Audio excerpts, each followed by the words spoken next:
တရားနာတာတရားအသိရခြင်းလို့ဆိုရင်ဆွလွတ်ခြင်းကိစ္စကိုအဓိကထားပြီးဦးဇင်းပြောခြင်းတယ်။ဘာလို့ပဲဖြစ်ဖြစ်ဆွဲလန်းမိရင်အဲ့ဒီအဆွဲကကိုယ့်ကိုဒုက္ခပေးတာလူတိုင်းသိပါတယ်။ဒုက္ခဖြစ်မှန်းသိလျက်နဲ့သေကံဤအချိန်မှာဖြုတ်လို့မရအောင်ကြီးထွားနေတဲ့ဆွဲလန်းမှုမျိုးဖြစ်နေမှာဦးဇင်းစိုးရိမ်တယ်။ကိုကမဆွလွတ်လဲတဘာဝကဆွလွတ်နေတာကိုသိပေးလိုက်ရင်ဆွလွတ်ခြင်းဟာကြီးကြီးကျယ်ကျယ်မဟုတ်တော့ပါဘူး။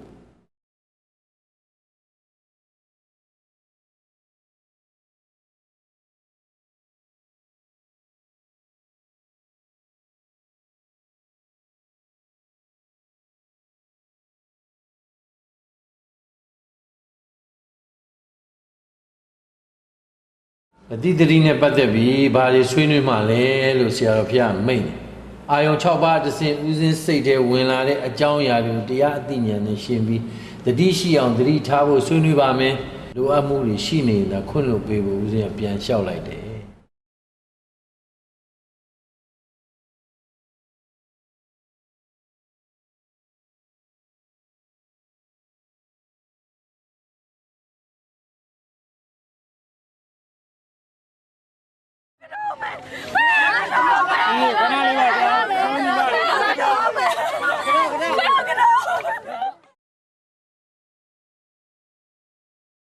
ဒီရက်ထဲမှာသနတ်ပင်ဥဟန်စိန်63နှစ်ရဲ့အတုပလိုက်ဖို့ဖြစ်တယ်။ဆရာတော်ဥကိတိကျောင်းမှာ9ရက်ဆွေးနွေးလို့ရတယ်ဓမ္မပူဇာဝတ္ထုငွေတွေဆရာတော်အကုန်လုံးအပ်လိုက်တယ်။အဲ့ဒါဆရာတော်အမှတ်တရဖြစ်အောင်နဲ့ခေါင်းအနီအောင်ထပ်လုပ်တယ်။အရင်ကသူတို့အလူပေးနေတဲ့ခေါင်းကပလတ်စတစ်အစိမ်းအောင်သနတ်ပင်ဥဟန်စိန်63နှစ်ကဦးဇင်းတို့နှစ်ပါးပေါင်းရဲ့ပထမဆုံးဈေးဥပေါက်ပဲဒီအယက်ဒေသရဲ့အတုပမြင်ကွင်းတွေတရားအသိလိုချင်လို့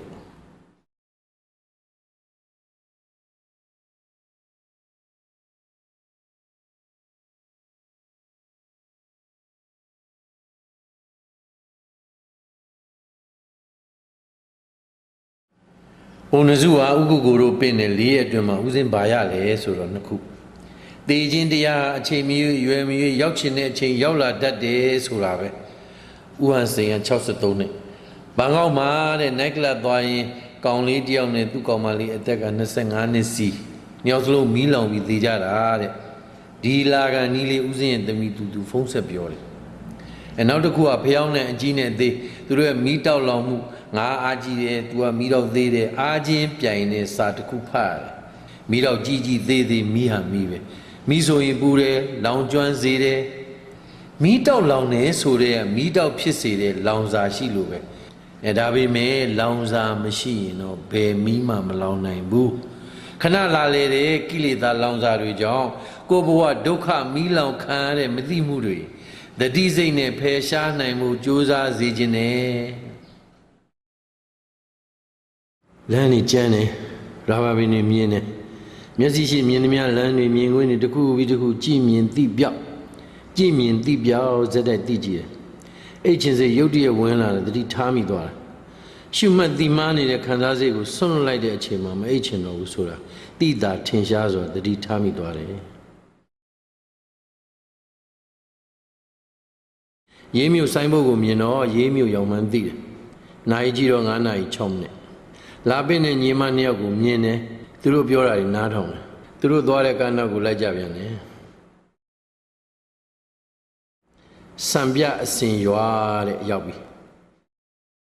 နိုင်ကြည့်တော့9 နာရီ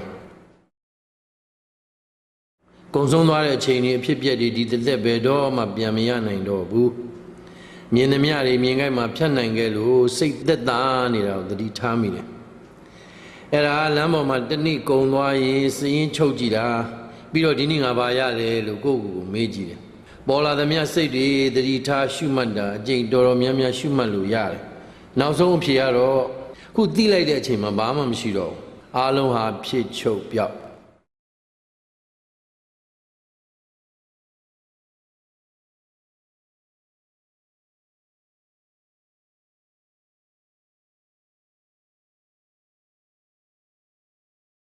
ရေးရနေအစင်ရွာအစင်ကနေတံမြူစေးရမလဲပြန်ကြတော့ရေးပြန်ကြွဦးဇင်းတို့တွေတန်တရားထဲမှာဒီလိုပဲသွားလိုက်ပြန်လိုက်အချိန်ပေါင်းဘယ်လောက်တောင်များနေမလဲမသိဘူးเนาะကဲ တန်တရားလည်းပတ်နေရတဲ့ဒုက္ခတွေခုချိန်ကစပြီးရအောင်ကြိုးစားကြရအောင်အဓိကတရားခံကတဏှာပဲတဏှာလိုချင်မှုဖြစ်စေတဲ့ခံစားစိတ်ကိုဖြတ်ပြစ်ရမယ်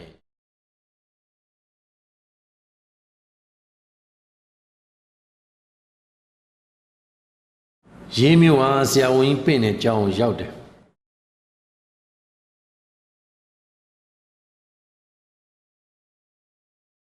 ဝေဒနာကတဏှာမကုစိနဲ့တဲ့ပရိစ္ဆသမုပ္ပါတရားတော်ကသတိပေးတယ်ဒုက္ခကိုဒုက္ခမှမသိလို့ဒုက္ခဖြစ်ကြောင်းနေလုံမိပြီးဒုက္ခရောက်နေကြရတဲ့ဒုက္ခသမားတွေဒုက္ခဆင်းရဲချုပ်ငြိမ်းခြင်းရင်တမာတိတိဥဆောင်တဲ့မဂ်ကင်၈ပါးကိုနားလည်အောင်လေ့လာပြီးအကျင့်မှန်အောင်ကျင့်ဖြစ်ချင်းမဖြတ်လို့ခံစားတဲ့စိတ်ကဆွဲလန်းတဲ့အဆင့်ထိရောက်ကုန်တာ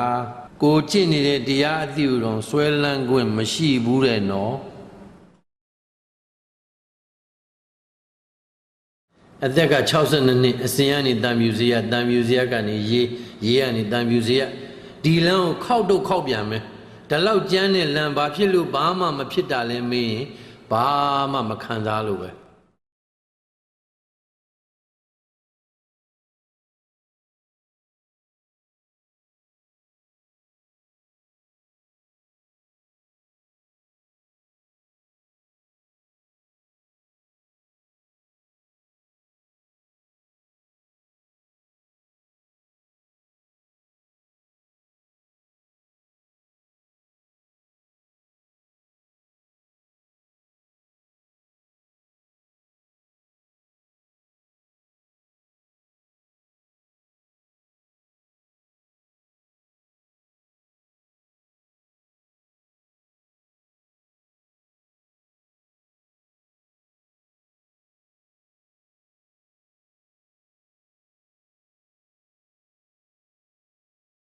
ဂုဏ်တော်ကိုယ်ပါနှင့်ပြည့်စုံတော်မူသောမြတ်စွာဘုရားကိုအာယုံပြု၍ရှိခိုးကြောပါသည်။တံမြူစေနှင့်ကြက်ခမီမြို့သူမြို့သားများမှတဆင့်ကိုယ့်ရဲ့သားသမီးအားလုံးကိုဒုက္ခအပေါင်းမှလွတ်မြောက်ရာတရားအသိဉာဏ်များကိုတပည့်တော်စေနာပြည့်နှင့်တရားအလှပေးပါသည်။သက်တော်တရားပြည့်တော်မူသောဆရာတော်တန်ခါမြတ်မှတဆင့်တန်ခါမြတ်များအားလုံးကိုတန်ခါတရဏံကိစ္စမိပါဗျာ။ဘုရားတရားတန်ခါယန္နာမြတ်၃ပါးကိုယိုသေးစွာကြောရသည်ကုသိုလ်ကောင်းမှုဟာစัจ java လာတစ်ခုလုံးကိုပေးဝေပါ၏ယုံနဲ့ရှိသူအလုံး32ဖုံသားအလုံးမကျွတ်မလွတ်သူအလုံးတူတယောက်မှမကြမ်းဒုက္ခအပေါင်းမှလွတ်မြောက်ခွင့်များရကြပါစေသာ